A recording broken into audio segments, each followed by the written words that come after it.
Bonjour à toutes et à tous, je suis vraiment contente de vous retrouver aujourd'hui pour ce deuxième épisode qui est un peu spécial. Vous allez voir, je vais vous expliquer après un peu le sujet.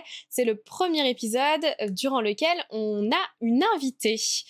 Donc ce soir, on accueille Céline, elle va se présenter juste après.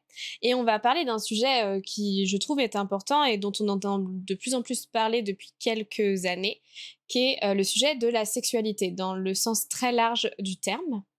On va essayer d'aborder un peu toutes les questions, tout ce qui nous vient en tête. N'oubliez pas tout de même que tout part du principe où on raconte un épisode de nos vies, un moment marquant ou une idée qu'on a. Ça n'engage que nos opinions à nous.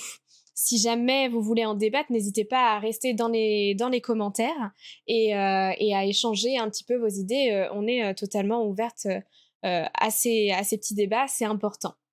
Si jamais l'épisode vous plaît, n'hésitez pas à le liker, à le partager et à laisser une note sur la plateforme de votre choix, donc Spotify ou Apple Podcast. N'hésitez surtout pas, ça me ferait vraiment chaud au cœur.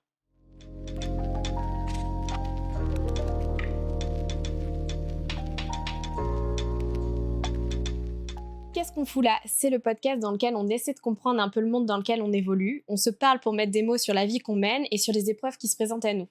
Parce que bon, on va pas se mentir, la vie d'adulte, c'est quand même pas si ouf. En tout cas, on nous avait pas vendu ça à la base. Qu'est-ce qu'on fout là? C'est aussi un moment durant lequel on va vous parler de vous, avec vous, pour vous. Et pour aborder tous les sujets que j'ai cités plus haut, en fait, quoi de mieux que de vous faire intervenir, de vous demander de raconter des épisodes de votre histoire, de parler de sujets qui peut-être vous ont impacté de quelque manière que ce soit, et puis d'échanger avec vous sur tout ça, sur tous ces sujets, et de retirer un petit peu toutes les leçons qu'on peut retirer de ce grand voyage qu'est la vie.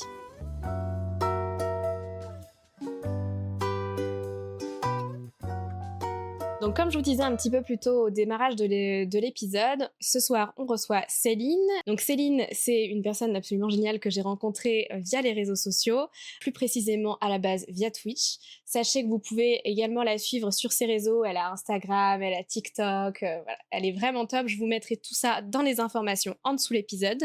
Et je vous laisse tranquillement avec cette jeune demoiselle qui va vous expliquer un peu qui elle est et ce qu'elle fait dans la vie. Merci de me présenter, aussi bien, c'est trop mignon. Et merci encore de m'avoir, choisie comme première invitée pour, ton podcast. Je suis trop contente. Du coup, moi, c'est Céline, je m'appelle Salbette sur les réseaux, pour ceux qui sont intéressés. J'ai 26 ans et j'en aurai 27 dans un mois. Dans la vie, je suis, maquilleuse professionnelle et créatrice de bijoux fantaisie. Du coup, j'ai créé ma marque, de bijoux qui s'appelle Ici c'est sympa, en fin d'année dernière 2021. Voilà. Et d'ailleurs, je vous mettrai également sa boutique en barre d'infos sous l'épisode et dans les informations que vous pourrez retrouver un peu à droite à gauche pour que vous puissiez trouver ça, parce que vraiment, allez voir ce qu'elle fait, c'est hyper bonne vibes, hyper coloré, ça transmet vraiment une vibe hyper positive. Je suis sûre que vous allez forcément craquer, donc je vous mettrai tout ça dans les barres d'infos. Alors ce soir, Céline, on est là ensemble pour parler du sujet qui est la sexualité. On va parler globalement de tout un petit peu les idées reçues qu'on a sur ça, et puis de comment est-ce qu'on se place finalement, parce qu'on n'est pas si éloigné en âge en fait finalement. Et je trouve que du coup ça fait vachement écho tout ce qu'on peut penser sur la sexualité, sur les idées reçues, sur comment on définit finalement quelle est notre sexualité ou pas. Est-ce qu'il faut vraiment la définir ou pas d'ailleurs? Est-ce qu'on est obligé de la définir? Complètement. On va se poser toutes ces questions-là. Toi, c'est quoi finalement le rapport que tu as avec ça dans ton histoire, dans ton passé? Est-ce que tu peux nous en dire peut-être un peu plus? Oui, complètement. Déjà, la sexualité pour moi, ça a toujours eu une grande place dans ma vie. Pourquoi? Parce que, je me suis posé des questions, quasiment toute ma life, par rapport à ça. Parce que justement, à cause finalement des idées reçues qu'on a dans notre société, je me sentais obligée de me mettre dans une case, et de savoir absolument, ce qui me plaisait. Et il s'avère que, quand on n'a pas, une sexualité, évidente, genre, Mmh. depuis que je suis petite, en gros, je sais pas forcément, vers quel sexe je suis le plus, attirée. Enfin, je savais pas en tout cas, quand j'étais plus jeune. C'était un peu compliqué, de savoir. Ouais, et de rentrer dans ces fameuses cases qu'on nous demande. Enfin, en gros, c'est un peu comme quand on nous demande de cocher sur un papier, tiens, je suis ça, je suis ça, je suis ça. Donc, ça a pas Ouais, dû être voilà, simple. exactement. Et puis, bah, ouais, quand c'est pas évident comme, bah, l'hétérosexualité, quand tu sais que tu as une sexualité qui sort un peu des «normes», entre grosses guillemets, bah, c'est un peu difficile et surtout que, enfin, disons que j'ai toujours eu un doute depuis que je suis petite, mais globalement, je pense que je l'ai vachement éteint et vachement étouffé, de par, mon éducation, parce que j'ai eu une éducation hyper catholique. Genre, j'ai fait du caté pendant 10 ans Mmh. et pour moi, c'était même pas une option, en fait, d'avoir une sexualité, autre que hétérosexuelle Ouais, et je heu vois et ce du que coup, tu veux ça dire. et du coup, ça a été assez compliqué, finalement, de faire face à, ma réalité de vie, quoi. Mmh. Parce que pendant des années, je sentais que j'étais différente, mais fallait mettre le doigt dessus, quoi. Ouais, ouais, je vois très bien et en plus de ça, comme tu disais, de par, l'éducation qu'on reçoit, alors on n'a pas tous la même éducation, encore une fois, je le répète, tout ce qu'on raconte là, ça n'engage que nous, ce sont nos vécus, c'est nos histoires. En l'occurrence, là, c'est, voilà, le vécu et l'histoire de Céline. Mais en effet, je suis assez d'accord avec toi qu'en fonction de l'éducation qu'on a et tout ce qui nous entoure, on a plus ou moins de difficultés à mettre des mots, finalement, sur ces parties-là qui correspondent pas forcément à une. J'aime pas ce mot-là, mais c'est le seul qui me vient en tête, à une norme, en Ouais, fait. c'est pour ça que je dis entre guillemets, Mm. quand je parle de normalité. Ouais, parce que c'est vrai que c'est. Aujourd'hui, qu'est-ce que c'est que la norme et la normalité? C'est encore un autre sujet, on en parlera, mais du coup, c'est des mots où.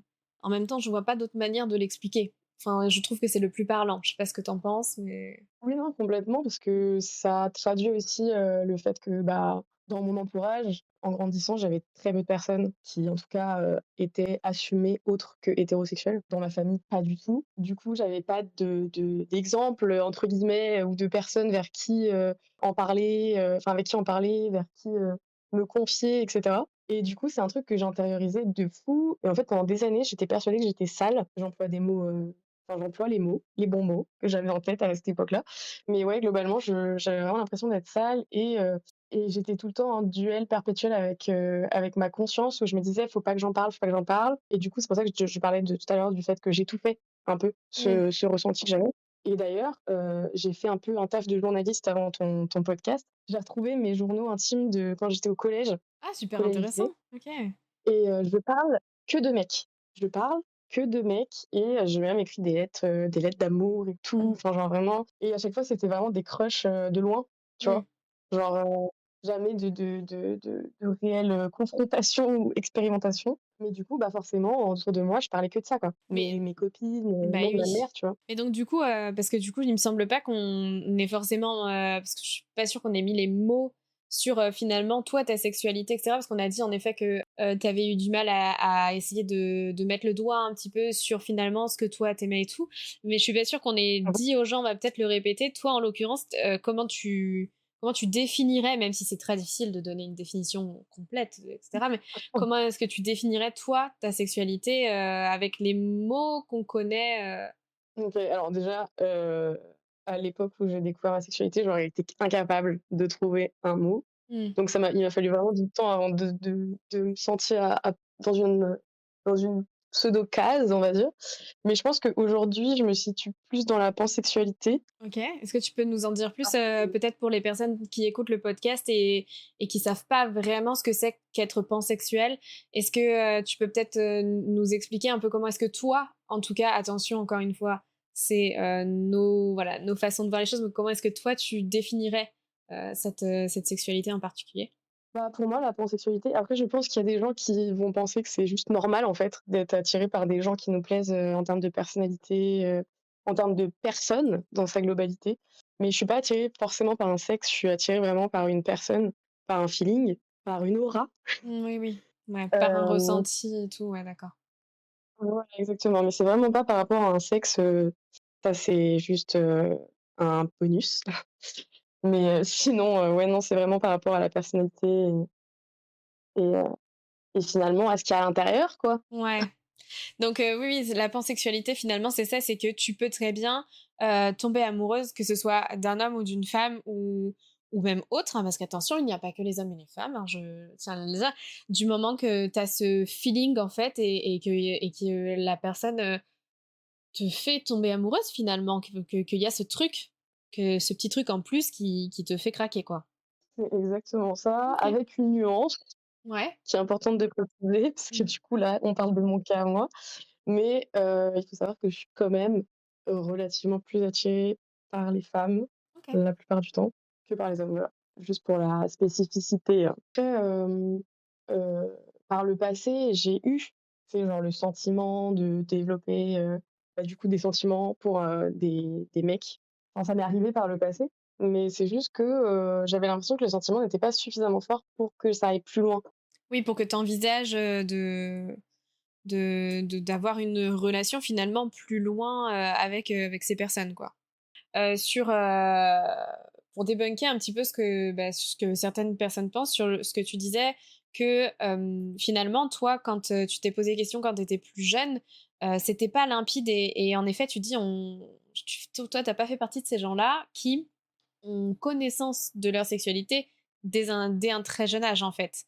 Et je vais revenir Exactement. un peu sur ça, sur comment est-ce que tu as vécu finalement, parce que je vais peut-être dire un truc. Alors moi, personnellement, pour, les gens qui écoutent les podcasts, moi, personnellement, je suis hétérosexuelle. Je n'ai pas vraiment eu d'occasion où j'ai remis en cause, cette sexualité, même si je me suis posé les questions à l'époque du lycée. Mais finalement, les questions, elles sont très vite, enfin, elles ont très vite été éludées. Donc, en l'occurrence, moi, je me suis pas retrouvée dans cette situation-là, donc c'est intéressant d'avoir ton histoire un peu. J'ai l'impression, tu me coupes si j'ai faux, mais j'ai l'impression que dans la Mmh. société actuelle, il y a cette pression, que tu sois hétéro ou homo, ou enfin, tu vois, cette pression donc de trouver une réponse à ces questions-là et de devoir, surtout pour les personnes qui ne sont pas hétérosexuelles, de devoir l'afficher au monde entier comme si c'était quelque chose, qui, définissait absolument toute la personne que tu es, alors qu'on sait très bien que une personne n'est pas que définie par sa sexualité et que c'est beaucoup plus complexe que ça. Et toi, du coup, dans ton histoire, finalement, comment est-ce que tu as évolué sur ces questionnements-là? Qu'est-ce qui t'a permis finalement d'y voir un peu plus clair? Est-ce qu'il y a eu des clés? Est-ce que non, tu as juste eu un déclic un jour? Comment tu as vécu un peu les choses? Bah, je pense que déjà, une grande partie de ma vie, je l'ai étouffée. J'ai eu des moments où j'ai ressenti plus que, de la sympathie pour, la gente féminine. Mmh, et donc quand Mais tu dis étouffé, c'est-à-dire heu, que comment ça se passait quand c'était comme ça? bah, je me disais que c'était pas réel, enfin que c'était pas possible, que enfin je pouvais que être attirée par les mecs. Vraiment, hein, c'est du bourrage de crâne total, hein. OK. Non, mais c'est intéressant. C'est vrai Heu que quand on sait pas, tu vois? et que, parce qu'en fait, pour, tout expliquer, il faut que je rentre un peu dans mon intimité. Alors tu pas obligé de tout dire, tu dis que ce que tu veux dire, bien évidemment, hein. Mais, plus jeune, genre, très jeune, j'ai découvert ce que c'était, les rapports sexuels et cetera. Mmh. Et j'ai eu des expériences, avec, des filles quand tu découvres ton corps et cetera. Et heu et en fait, moi, à l'époque, je pensais que c'était pas normal et je pensais qu'en fait, j'avais ces idées en tête à cause de ça, à cause de ce que j'avais vécu à cause de ce que j'avais vécu, pardon, plus jeune. Mmh, d'accord. Tu pensais que c'était une Du réponse coup, à je un me disais trauma et pas forcément la façon dont voilà, tu étais? exactement. Ouais, c'était ça et du coup, je me disais: «Ouais, c'est impossible et tout» en fait, si, complètement, c'est totalement possible, Céline. J'adore, elle s'est réveillée un jour, elle s'est dit: «Spoiler alert, c'est possible». Et en fait, ce qui s'est passé, c'est que je pense qu'en fait, en grandissant, plus je suis arrivée vers, le lycée, je dirais, ouais, la première terminale, tu vois? Plus j'ai réussi à un peu décomplexer le sujet et déjà, j'ai réussi à en parler autour de moi. Parce que c'était un truc que je gardais pour moi, c'était secret, tu vois? C'était genre même dans mon journal intime, j'en parlais pas, à tel point que j'avais peur, en fait, que quelqu'un prenne mon journal et puisse lire ça, tu vois? Et du coup, bah, une fois qu'on était un peu plus grand, c'était plus facile d'en parler parce que, parce on avait tous grandi, hein, déjà un peu et heu et du coup, c'était plus facile de parler de sexualité et d'orientation et c'est à ce moment-là que j'ai commencé à dire que j'étais possiblement bi, OK. parce que, je sentais que il y avait une attirance qui était en train de se faire, enfin qui était en train de se faire, qui était en train de s'assumer de mon côté, heu, vis-à-vis des filles et du coup, j'en parlais un peu à mes amis et cetera et je pense que c'est à ce moment-là qu'il y a un truc qui s'est débloqué et ça s'est encore plus débloqué, heu, quand j'ai eu mon passage, un peu où j'ai fait une dépression et cetera, Mmh. où j'ai tout remis en question dans ma life et en fait, je me suis dit: «Mais Céline, pourquoi tu n'essayes pas?» Ouais. et en fait, ça allait très vite. J'ai téléchargé une application Ah ouais? de Carrément? rencontre. Ouais. Ah ouais? J'ai j'ai parlé 3 jours avec une nana, on s'est vues et c'est devenu ma meuf Ah ouais? Ah ça a été vite! et c'était mon premier amour. Du coup, j'ai découvert ça tard, hein, j'avais 22 ans. Et c'est ce que j'allais te poser comme question, tu vois? À quel âge c'est arrivé? J'avais 22 ans, enfin je venais d'avoir 22 ans. OK et donc 1er grand amour, on peut dire? Complètement Mmh. et en fait, c'était tellement facile que dans ma tête, je me suis dit: «Bah, en fait, je suis lesbienne» Ouais, c'est et ça. du coup, Donc en du fait, coup, mais vraiment ça t'étais s'est voilà, décousu t'étais toujours, quoi. persuadée d'aimer que les femmes? Ouais et du coup, bah, en fait, je suis restée là-dessus pendant je dirais bien 2 3 ans OK. où, du coup, après ma relation, bah, je suis sortie qu'avec des filles quasiment et j'ai enchaîné, les relations et puis c'est après, quand je me suis posée, je me suis dit: «Vas-y Céline, on se détend, on va rester un peu seules», heu, bah, en fait, je me suis rendue compte que, bah, non, je pouvais pas, nier le fait que, bah, j'avais des attirances pour les hommes. Ça m'est déjà arrivé de flirter avec des mecs en soirée, j'ai déjà pécho des mecs en soirée, enfin, Oui, donc voilà, je oui, sais c'est pas ça que trop tu bien t'es dit, là-dessus, OK. mais mais après, ouais, c'est vraiment, au cas par cas, quoi. Maintenant, c'est devenu, OK plus, du coup Et du et coup, si je suis pas stimulée, ouais, bah, j'arrive pas. oui, c'est ça. C'est là que tu t'es dit finalement, donc comme tu dis, je reprends tes termes, tu peux pas nier que tu as une attirance pour la jante masculine et tu t'es Mmh dit: mh. «OK, mais c'est quoi qui fait la différence entre le fait que j'aime plutôt les hommes ou plutôt les femmes?» Et c'est là que tu t'es dit: «Mais en fait, finalement, ce qui m'attire au-delà d'un homme ou d'une femme, c'est la personnalité de la personne, c'est le feeling, c'est s'il y a un ressenti entre nous» et c'est là que tu t'es dit: «OK, c'est ça en fait finalement qui me botte à moi». Ouais, complètement et aussi parce que, hem, après on peut embrayer sur ce sujet-là aussi si tu veux, mais en gros j'ai eu, enfin entre-temps j'ai fréquenté et j'ai connu pas mal de gens qui faisaient partie de la communauté LGBT OK, et en fait j'ai rencontré, une fille qui, se disait, pas pansexuelle mais sapiosexuelle et OK, la sapiosexualité, c'est pour les gens qui sont attirés par l'intellect de la personne, OK. Je heu, mais du enfin, je coup, tu pense pas viens de m'apprendre un truc parce que je connaissais pas.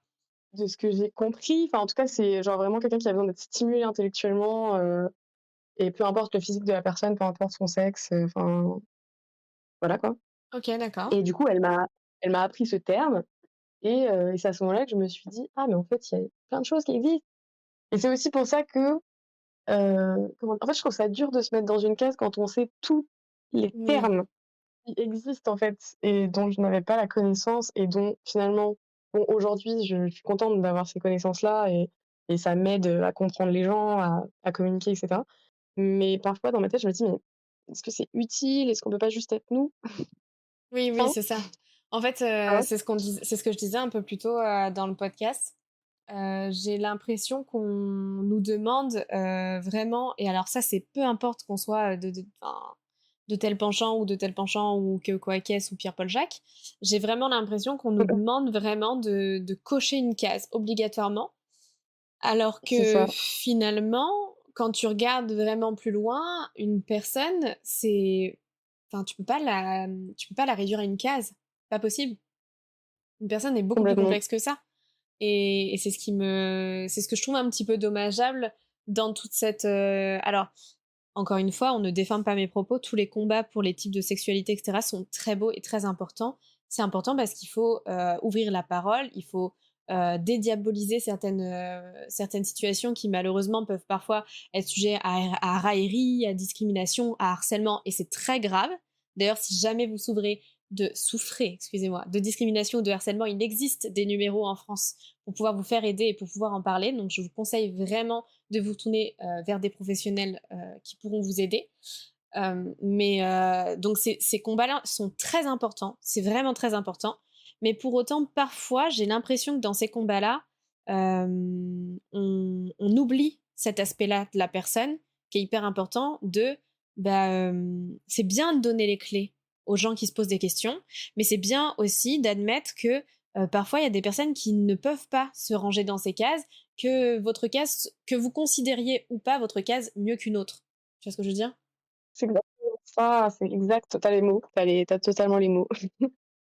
Par rapport à ton vécu, toi, est-ce que, Mmh. parce que peut-être qu'il y aura des auditeurs plus jeunes, peut-être que voilà, il y aura des personnes qui se posent encore des questions qui vont écouter. Est-ce que toi, t'as ressenti un moment le besoin d'être écouté, d'être entouré de personnes justement d'horizons qui t'intriguaient? Est-ce que ça t'a aidé dans la définition de ta, de ta sexualité? Ou est-ce qu'au contraire, t'as préféré faire le travail de ton côté et t'as trouvé ensuite le soutien une fois que t'avais défini ta sexualité toi de ton côté?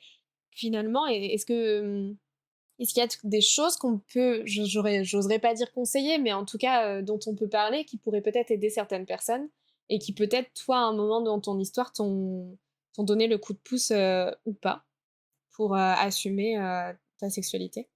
Je pense qu'il faut réussir à trouver un juste milieu. Je pense que oui, j'ai ressenti le besoin de m'entourer de personnes, qui faisaient partie de la communauté LGBT. Heu, de un parce que, bah, je me sentais comprise, de 2 parce que, bah, je découvrais d'autres sexualités et aussi, on va pas se mentir, ça me permettait de rencontrer des personnes qui avaient la même sexualité que moi et en d'autres termes, pouvoir sortir avec des gens. Oui, je vois, ok. Heu, mais c'est cool en vrai d'avoir des amis, bah, avec qui tu sens qu'il y a on se ressemble quoi, on a plus en commun que juste des centres d'intérêt, tu vois? Hmm, Mais je pense que, il faut pas s'entourer que de personnes, qui ont la même sexualité que nous, enfin évidemment, enfin, ça paraît je veux dire, logique. on est dans un monde quand même où oui voilà, Hmm. enfin, faut s'entourer de tout type de personnes en fait, les gars. Ça paraît logique, mais c'est Hem, important de le préciser parce qu'il faut pas s'enfermer dans quelque chose de peur de pas être accepté par d'autres personnes. C'est important Complètement parce et puis que... aussi parce que, comment dire? Dans la communauté LGBT, comme dans la communauté hétérosexuelle, heu, il y a un peu des règles, tu sais, il y a un peu une culture LGBT, Hmm. heu, il y a des schémas, déjà il y a des schémas, sexuels aussi, enfin, Ouais, qui se passent. Ça, c'est tu pas forcément les connaissances quand tu juste tu sais que tu es attiré par le même sexe que toi, tu vois? ouais. Enfin, il y a plein de choses à prendre en compte et parfois, comme, dans la société, enfin, de manière générale, bah, il y a des choses avec lesquelles toi, tu es pas en accord et c'est normal parce que tu tes propres principes de vie et cetera et genre, enfin, c'est normal que tout ne s'emboîte pas, quoi, sans mauvais jeu de mots. Oui. Heu, Non, mais on apprécie oui, le jeu de mots. c'est sorti naturellement en plus, hein, vraiment. Du coup, bah, c'est vrai que moi, quand je suis arrivée, j'ai débarqué, tout ça. Bah, déjà, je me suis fait gifler par une liste de mots que je connaissais pas. Donc du coup, on parle de sexualité, on parle de genre, on parle de d'autres termes, enfin, plein de choses Mmh. et il y avait des en fait, je reconnaissais des trucs qu'il y avait dans, le schéma hétéro, tu vois? Ouais, Genre, d'accord. parfois, il y en a qui veulent avoir le dessus sur l'autre ou des choses comme ça et ça, c'est un truc avec lequel moi, j'étais pas, très raccord Ouais, tu étais pas à l'aise avec cette et idée, quoi. voilà et du coup, je pense qu'avant de comment dire? C'est pour ça que je parle de juste milieu. C'est-à-dire qu'avant de se dire: «Ouais, je veux rester qu'avec des gens qui ont ma sexualité ou pas», faut se dire qu'il faut juste rester avec des gens qui nous ressemblent de manière générale, sexualité ou pas. Mais Mmh. si tu peux avoir des gens qui te ressemblent à la fois, dans le cœur, dans ta sexualité, bah, c'est parfait. Oui, tu touché le jackpot quand c'est comme ça. Exactement. OK. Et donc du coup, ouais, enfin, toi, c'est vraiment ça que tu conseillerais si jamais il y a des personnes plus jeunes, voilà, qui nous écoutent et cetera, c'est de certes s'entourer de personnes qui peuvent peut-être nous apporter des réponses, mais pas que.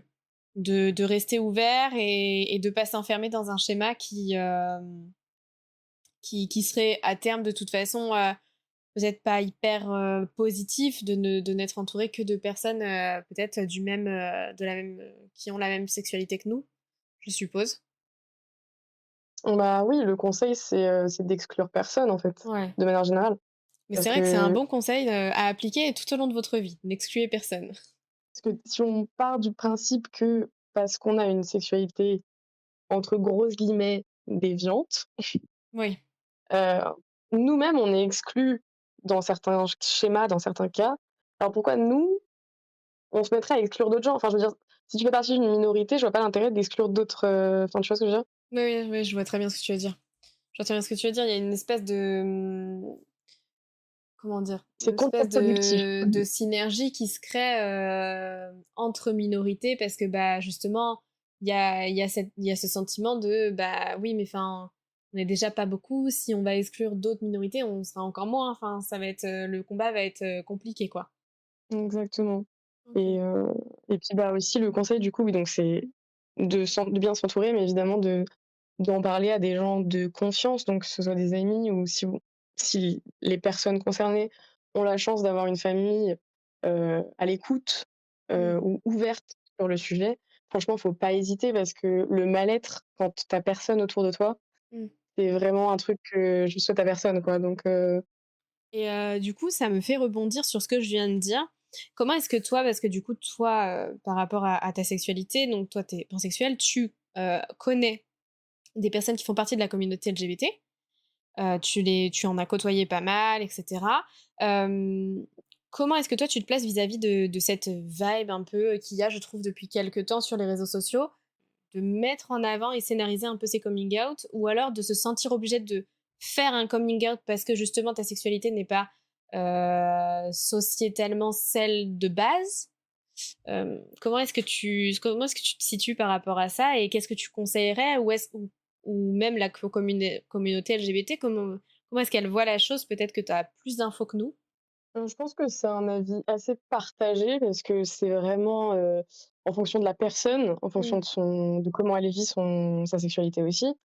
Je comprends, le fait de si tu es bien dans ta sexualité, si tu es heureux de découvrir que tu aimes, tel, sexe ou telle personne, enfin peu importe, je pense que tu as envie de le crier sur tous les toits Bah parce oui. que, tu as tellement, je sais pas, soit tu t'es bridé, soit, tu as tellement galéré à trouver finalement ta sexualité que tu as envie de l'exposer à tout le monde en mode, voilà, moi je suis ça et je suis fière et basta, tu vois? Ouais.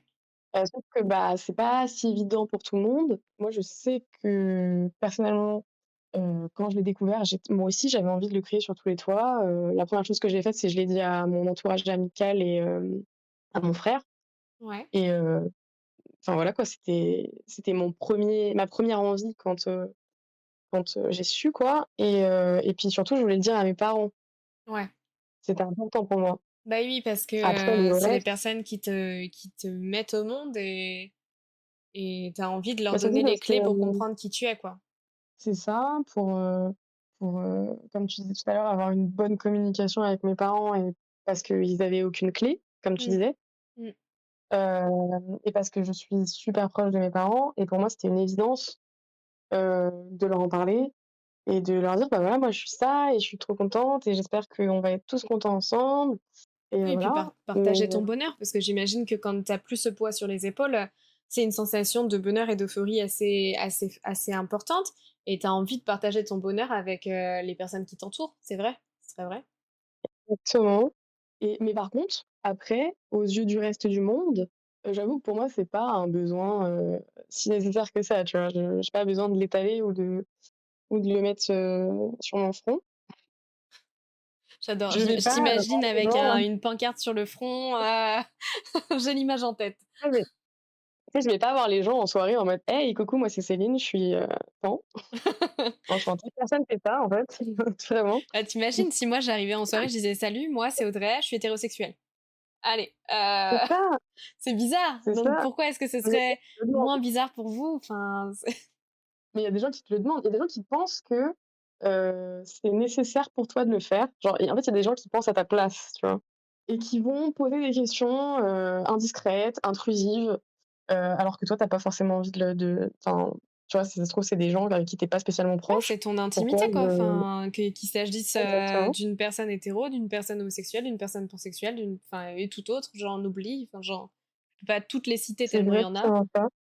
Mais, Mais en fait, à partir du moment où tu sors de l'hétérosexualité, les gens pensent que ta sexualité concerne tout le monde ah ouais. et Mm. et surtout, hem, on te pose des questions que tu ne demandes pas à quelqu'un d'hétérosexuel, tu vois? Euh, je me doute très bien. Tu as des exemples à nous donner comme ça pour nous faire rire un petit peu parce que je sens qu'il y a eu des malaises. J'en ai eu plein. Ah, ça doit être Heu, malaisant. déjà typiquement, ça m'arrive souvent, la meuf, qui me monte sur ses grands chevaux, pas du tout. Mais ça m'est arrivé quelquefois de me faire draguer par des mecs et je suis déjà tombée sur des trucs du genre, enfin je lui dis qu'en gros, heu, parfois ça m'arrive de dire que je suis lesbienne pour qu'on me laisse tranquille, voilà. Je sais c'est triste, mais c'est comme ça Ouais, mais en même et temps, le mec me dit, «Ah mais c'est parce que t'as pas testé avec moi», ou alors, «Ah mais ça me dérange pas». Bah oui, bah, parce que c'est moi ça me bizarre. dérange et tout me dérange. C'est un peu bizarre, mais ça me dérange pas. J'ai un autre ami, je sais pas s'il écoute du coup ce podcast, mais en tout cas, je sais que ce n'était pas, malveillant, mais qui du coup lui est gay et Ok. il me dit, «Oui, j'ai des collègues qui me disent: "Oui, mais du coup, vu qu'il y a pas de pénis, bah, en fait, elles font rien"». Bah, Et mon ami me dit: «Est-ce que tu peux me dire ce que vous faites? Parce que moi, je connais vraiment pas les filles, comme ça, je peux justifier le truc». Mais enfin, à quelle heure j'ai envie de mais me justifier devant des gens comme ça? puis alors, il y a Ah mais une ça invention m'arrive pas vraiment du tout. super top, vraiment, les mecs et les nanas, un truc de fou. Ça s'appelle Internet. C'est dingue, c'est dingue.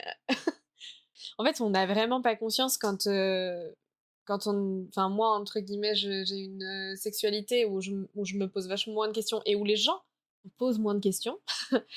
Et c'est dommage parce que sachez qu'on peut apprendre plein de choses sur la sexualité dite plus traditionnelle, l'hétérosexualité. Attention, bien évidemment, je dis ça avec des grandes pincettes parce qu'on dit pas traditionnelle, etc. pour telle ou telle chose. Hein. Mmh mh.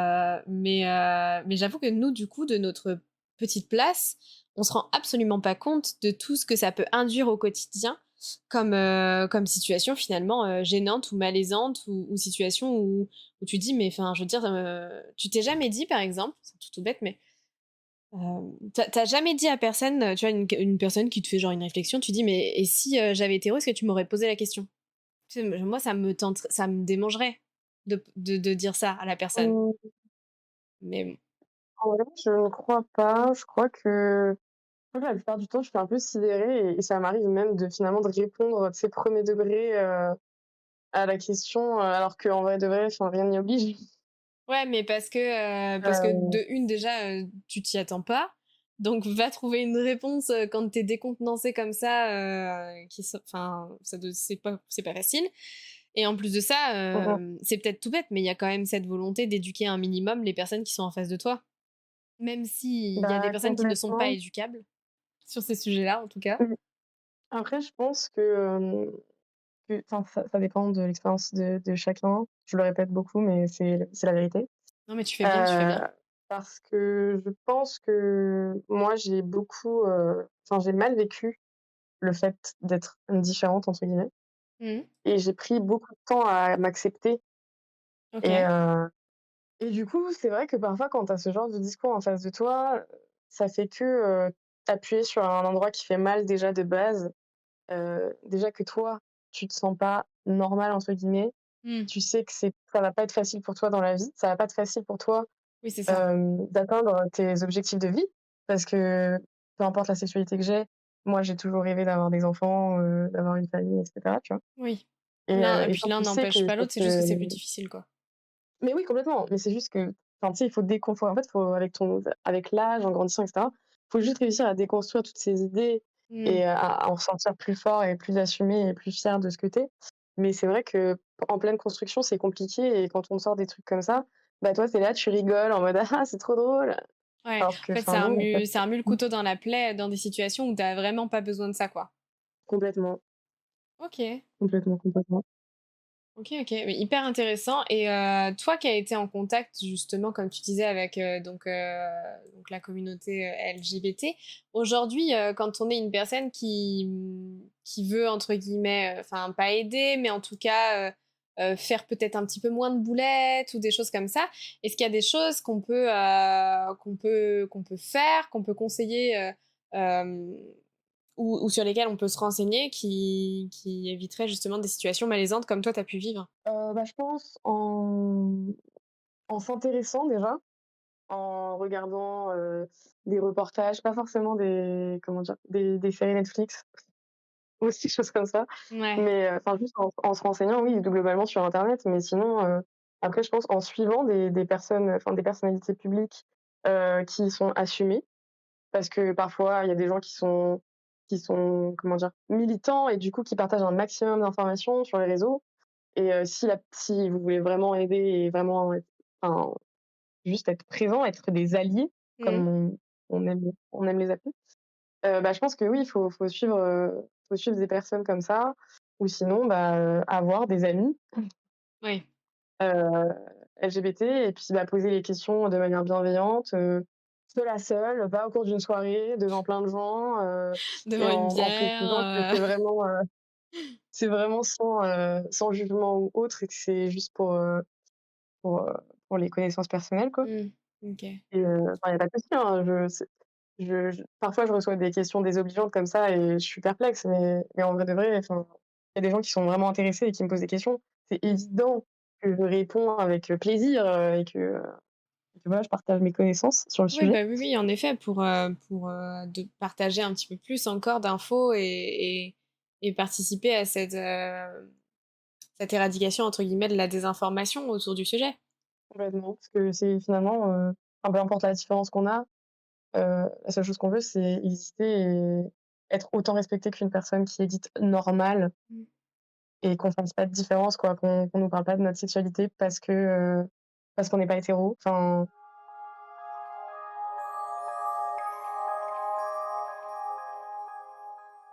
On nous demande dans le chat, qu'est-ce que Céline conseillerait à une jeune personne en quête de sa sexualité et qui se sentirait mal dans sa peau et seule durant cette période? je pense que, comme je disais tout à l'heure, soit en parler à l'entourage proche, Mmh. parler avec des personnes, dont on sait que la sexualité n'est pas hétéro, par exemple, ou alors il y a des associations, Oui, dans tout les à fait. grosses On villes n'en a pas notamment. parlé, mais oui. Il y a des associations, LGBT et on peut parler avec des personnes, hem, professionnelles, j'ai envie de dire, mais en tout cas qui ont, comment dire? La pédagogie du sujet, quoi. Oui, qui sont, sûrement beaucoup plus calés pour pouvoir apporter peut-être des clés et des réponses, à ces personnes jeunes qui sont totalement, parfois perdues, quoi. Complètement. Après, je pense que dans la nouvelle génération, c'est beaucoup plus «facile», entre guillemets, parce qu'il y a les réseaux sociaux, parce Mmh. que c'est quelque chose de vachement plus assumé aussi, dans la société aujourd'hui. Mmh. On voit beaucoup plus de personnes qui s'assument, heu, non hétéros Ouais, et et du coup, je pense que, c'est plus facile, on va dire, de trouver quelqu'un de son entourage, je dirais, qui est qui peut ouvert peut-être à le la renseigner sur le conversation. sujet, Mmh. voilà aussi, oui, Mmh. exactement. Et puis, vraiment, je le conseille, si jamais, quelqu'un se sent mal dans sa peau ou seul à un moment donné, il faut vraiment pas hésiter, à se tourner vers des professionnels, qui sont parfois disponibles via justement, comme je disais, les numéros qui existent en France. Il existe des numéros pour énormément de choses en France, pour pouvoir avoir Le un numéro support d'aide, oui, psychologique dans des moments où ça ne va pas. Vraiment, tournez-vous vers ces numéros, ils sont là pour ça, il faut vraiment pas hésiter. C'est des numéros qui sont la plupart du temps gratuits, je vous les remettrai dans la barre d'infos. Et si vraiment vous complètement. n'avez... Voilà, ça peut être ça qu'il vous faut pour en parler, pour faire le premier pas d'en parler, avant d'en parler à vos proches, si vous avez peur d'en parler à votre famille. Quand on est jeune, parfois, Exactement. voilà, on a peur d'assumer face à nos parents. Peut-être que ça peut être ça qui va vous donner le déclic et de vous dire, ok, maintenant je sais quoi dire à quel moment et ça y est, j'y vais, j'assume et je fonce, quoi. Moi, j'allais juste te dire que, enfin, si, la personne, elle a la possibilité de parler à un professionnel, genre un psy, il y a beaucoup de psychologues maintenant qui se spécialisent dans l'orientation Mmh. et du coup, ils sont aptes à parler de ce sujet, sur, la quête un peu identitaire, à ce niveau-là Ouais, et bah, si, les personnes en ont la possibilité, c'est encore mieux, j'ai envie de dire. ouais. Mais voilà, c'est vraiment par rapport au ressenti de chacun, là où il se sent le plus à l'aise, j'ai envie de Et dire. et parfois, on peut trouver de l'aide dans des situations qu'on ne soupçonne pas. Moi, je sais que je vous révèle encore un truc de ma vie. Ma maman est prof et j'ai appris un jour, qu'en effet, parce que la situation s'est présentée, quelqu'un, un de ses élèves une de ses élèves, en l'occurrence, parce que c'était une jeune fille, s'était tournée vers le médecin scolaire, tout simplement. Et c'est comme ça OK. qu'elle a eu ce déclic. Alors n'hésitez surtout pas, si jamais vous avez besoin d'en parler, si jamais une personne plus jeune a besoin d'en parler, n'hésitez pas aussi. L'école est censée être là pour vous permettre de vous affirmer en tant que personne, c'est important. Et, euh, et parfois, vous avez la solution juste sur la porte au bout du couloir, enfin derrière la porte au bout du couloir. Vous avez un médecin scolaire qui parfois est apte à vous renseigner. Et si le médecin scolaire ne se sent pas les épaules de vous renseigner, il peut faire appel au psychologue scolaire, ce qui n'engage absolument à rien. Vous n'aurez pas de dossier sur les épaules ou que quoi qu'est-ce. Voilà, rassurez-vous. Mais il existe également des psychologues scolaires qui, dans cette situation-là, peuvent intervenir. Et il est important également de rappeler que ça a beau être un médecin scolaire ou un psychologue scolaire, etc. Voilà, ça reste des professionnels de santé qui vous doivent, ça ne se dit pas doivent, mais vous m'avez compris, le secret médical. Donc, voilà, vous êtes mineur, donc si vos parents, voilà, veulent avoir des infos et les demandent, en l'occurrence, ils seront obligés de leur donner, mais il faudrait vraiment, vraiment chercher la petite bête pour que vos parents débarquent et aillent questionner le professionnel de santé. Vous pouvez faire ça sur vos heures de cours, vous pouvez faire ça dans le plus grand des secrets et vous pouvez prendre le temps pour vous. C'est important que vous pensiez à vous, puisque avant d'être l'enfant de vos parents, vous êtes avant tout une personne. J'espère que j'ai été plutôt claire sur cette réponse. Bah, écoute, ma foi, c'était un épisode hyper intéressant. Je pense qu'on a, pour l'instant, pour ce soir, fait le tour un petit peu de la question. C'était hyper intéressant. Merci beaucoup d'avoir abordé le sujet aussi bien, aussi profondément Bah, merci à avec toi. moi. Et puis, euh, et puis on Merci à parlera, toi. on se reverra de toute façon sur un autre épisode ensemble, je pense, sur d'autres sujets. Mais c'était hyper intéressant. Avec plaisir, ça m'a fait plaisir de partager mon expérience et de voir que ça intéresse. C'est super cool, vraiment. Ouais, Donc, j'avoue, c'est merci cool. à toi. Donc c'est la fin de cet épisode de podcast. J'espère qu'il vous a plu. Encore une fois, si jamais vous l'avez apprécié, n'hésitez pas à le liker, le commenter, le partager sur les réseaux sociaux, sur les plateformes. N'hésitez pas à mettre une note positive sur Spotify ou Apple Podcast. On se retrouve pour un prochain épisode d'ici quelques semaines. En attendant, je vais vous souhaiter une excellente journée ou soirée en fonction de l'heure à laquelle vous avez écouté ce podcast. Je vous embrasse très fort. Je vous envoie plein de bonnes vibes pour aller dans la continuité de ce podcast. Et puis, je vous dis à la prochaine sur le podcast Qu'est-ce qu'on fout là? Bonne journée!